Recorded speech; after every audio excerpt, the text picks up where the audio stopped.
আপনার একটা বিশেষ ব্যাপার আছে, সেটি হচ্ছে কোনো কোনো মানুষকে আলাদাভাবে চিনি। ধরেন চঞ্চল চৌধুরী যখন থিয়েটার ছেড়ে নাটকে চলে গেল, তখন আমরা দেখলাম যে চঞ্চল চৌধুরী পুরো টিভি নাটকের হয়ে গেল, মঞ্চে আর নাই। আবার টিভি থেকে যখন সিনেমায় চলে গেল, চঞ্চল চৌধুরীকে আমরা এখন সিনেমার আর্টিস্ট হিসেবে চিনি। কিন্তু আজাদ আবুল কালাম কোথাও কোনো ঘাটতি নেই। মঞ্চেও যেমন পাভেল আজাদ, পাভেল ভাই আমাদের লোক, টেলিভিশন আলালাও একইভাবে যে তিনি টেলিভিশনের আর্টিস্ট।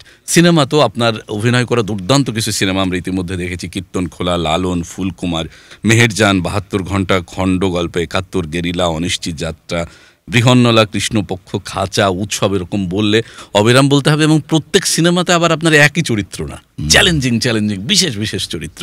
যে এই যে সব জায়গায় নিজের মতো হয়ে ওঠা যায় কিভাবে?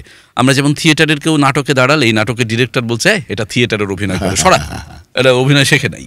আবার এই মানুষটা নাটক থেকে যখন সিনেমায় যাচ্ছে, সিনেমার ডিরেক্টর বলছে এটা অভিনয় শিখাইছে কে, এই টিভি নাটক অভিনয় করে, ওরা সরা।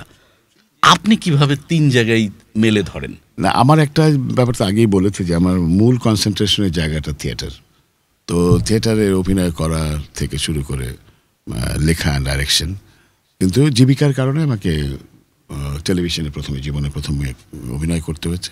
কিন্তু টেলিভিশনে আমি যখন অভিনয় করি তার আগে আমি টেলিভিশনে পিছনে কাজ করেছি।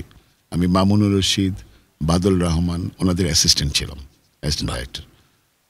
ওই তখন ছাত্রও ছিলাম, আবার কিছু টাকা পয়সা পাওয়া যেত এগুলি করলে টরলে, তাই অ্যাসিস্ট্যান্টগিরি করতাম। যখন অভিনয় আসলাম, টেলিভিশন অভিনয় করতে চাইনি আমি অনেক দীর্ঘ একটা সময়।